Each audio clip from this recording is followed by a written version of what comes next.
Hello, my name is Julio Lima, and today I'll be presenting to you the autoimmune disease psoriasis. Before diving into the characteristics and the developments of psoriasis, let's first take a look into its footprint on history.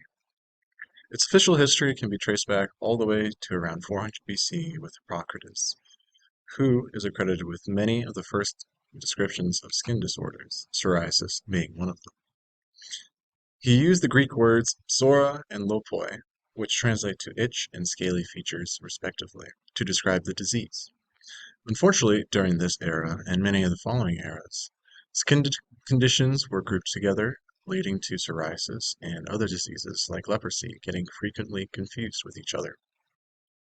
It was not until the Renaissance period that skin diseases were looked into further by men like Bernardo Ramazzini, who included basic descriptions of skin conditions like psoriasis in the book De Morbis Artificum Diatribae. However, the use of lepra grecorum to describe psoriasis continued the confusion between it and leprosy. It was not until the 19th century where clear definitions were established under the direction of the Austrian physician Ferdinand von Hebra, aka the father of modern dermatology. In his book, Atlas der Hautkrankheiten, he permanently removed the term lepra from the description of psoriasis, officially separating the two diseases.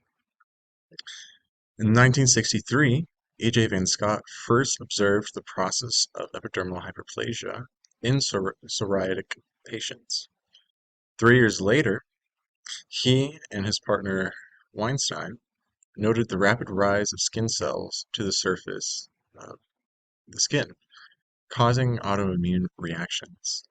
It was at this point in time that psoriasis was no longer solely classified as a skin condition, but also as an autoimmune disease affecting the body.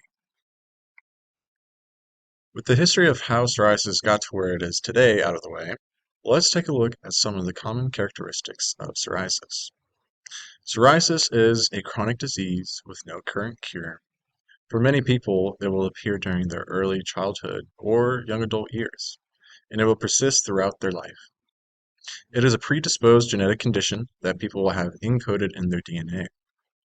The autoimmune disease will tend to follow cycles. It can have cyclical tendencies, meaning that it'll flare up for a few weeks or months at a time, but then subside, and then do it again.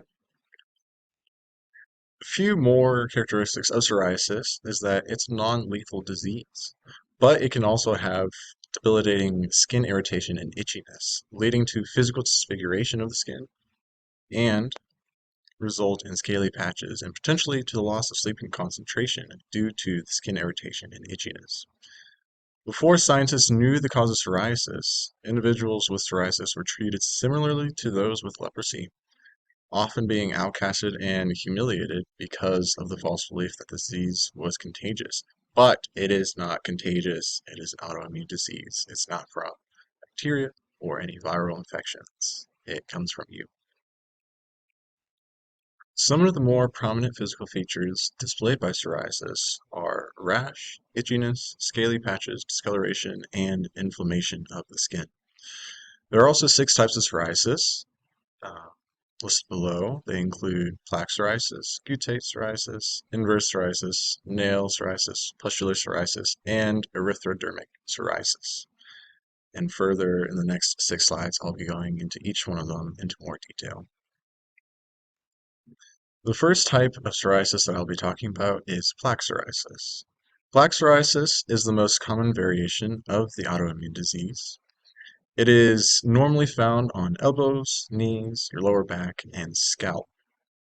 And it gets its name based on the dry, itchy, raised skin patches, which are called plaques, that are covered with those scaly patches on top of it. So, patches, plaques, plaque psoriasis. The next type of psoriasis I'll be talking to you about is guttate psoriasis. This type of psoriasis mainly affects young adults and children, and it is usually triggered by a bacterial infection. An example of a type of infection that would trigger this psoriasis would be strep throat. Its characteristics are typically marked by small drop-shaped scaling spots on the trunk, arms, or legs of the patient. Inverse psoriasis mainly affects the skin folds of the body, and a few examples of prominent locations are the skin folds of the groin, the buttocks, and the breasts. It can cause smooth patches of inflamed skin, and because of the location, symptoms can worsen with increased friction and sweating. This type of psoriasis can also be triggered by fungal infections. Now, this one is pretty obvious where it gets its name. Nail psoriasis is found on the toenails and the fingernails of the patient. It can cause a variety of problems, such as pitting, abnormal nail growth, discoloration of the nails, and it can loosen or completely separate the nail itself from the underlying nail bed. In severe cases of nail psoriasis, the disease can cause the nail to crumble.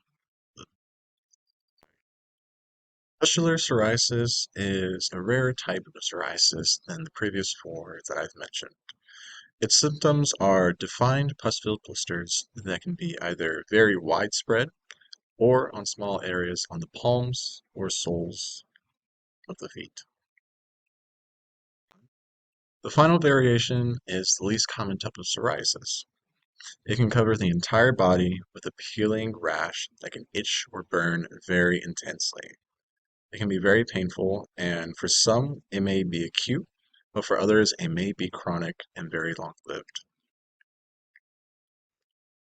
As mentioned in the historical section, up until more modern history, there was a huge misconception over the initial cause of psoriasis, with many believing psoriasis to be contagious before the advancements of science proved otherwise. Nowadays, we know that psoriasis is an autoimmune condition that affects the skin. It is a skin condition where growth rate of the skin cells are affected. A typical skin cell growth cycle pushes the new skin to the surface, the epidermal surface, in roughly 12 days. However, for those dealing with psoriasis, this process is shortened, with some skin cells reaching the surface in as little as 2 days, but with an average of 4 to 5 days. Some external triggers that may lead to psoriasis are bacterial and fungal infections. And for bacterial infections, they can be caused by something like strep, which can induce guttate psoriasis. And for fungal infections, they can worsen inverse psoriasis. Although the exact mechanism of induction is unknown and still varies from person to person, here is a closer look of the physical buildup of dead skin cells on the epidermal surface and the dermis. For the image below, Part C is demonstrating the retention of nuclei, also known as parakeratosis, which can be seen in the thickened stratum corneum.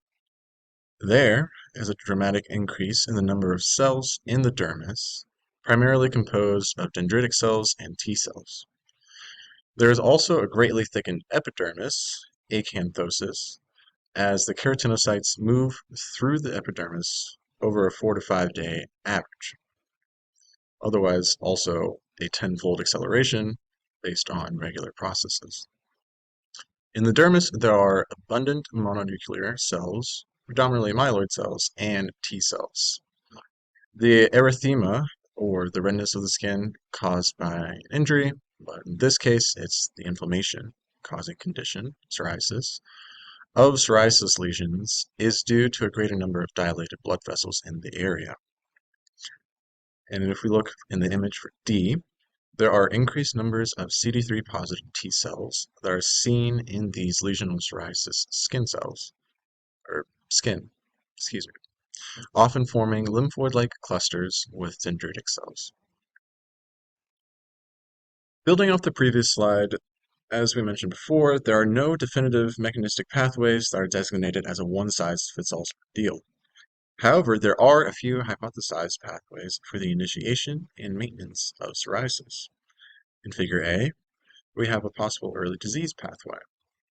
As we can see, there's some sort of trigger like imiquimod, a TLR7 agonist that can activate plasmacytoid dendritic cells to produce interferons, IFN. LL37 is a peptide derived from cathelicidin that may have an important role in the initiation of psoriasis lesions via this pathway. LL37, derived from keratinocytes, can bind to nucleic acids to activate plasmacytoid dendritic cells so that they may release IFN alpha or beta.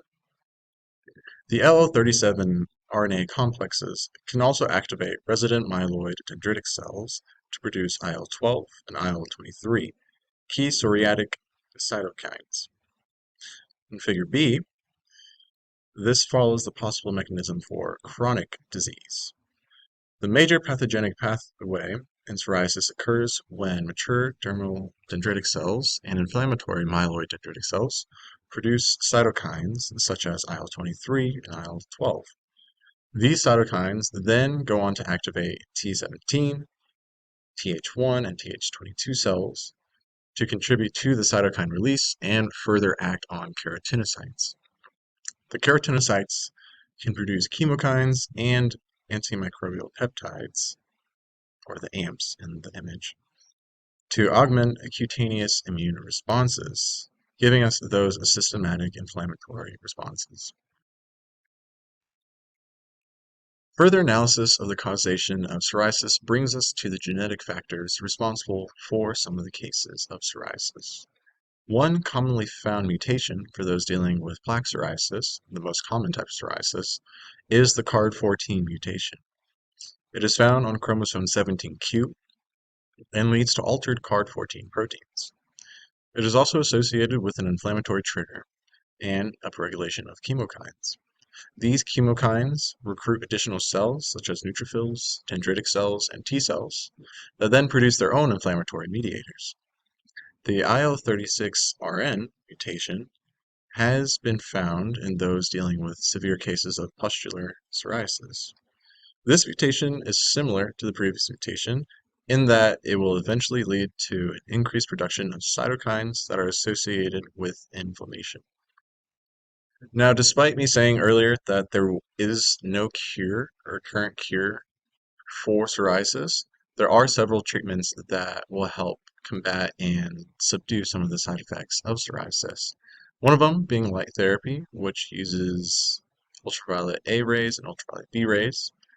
Other sorts of immunotherapies are topical creams and oral medications, most of them in the forms of steroids, corticosteroids, sterones, and retinoids. And other forms of steroids come through the forms of injections. And finally, this is more of a modern advancement in treatments. And these are the biologics that target T cells. Now, some of these biologics will block T cell migration and activation responses in psoriasis patients without inducing T cell cytotoxicity as a primary mechanism. And that concludes my presentation. Thank you all for watching if you made it this far. Hopefully you did. And to finish out the presentation, here are my 3 sources. Thank you.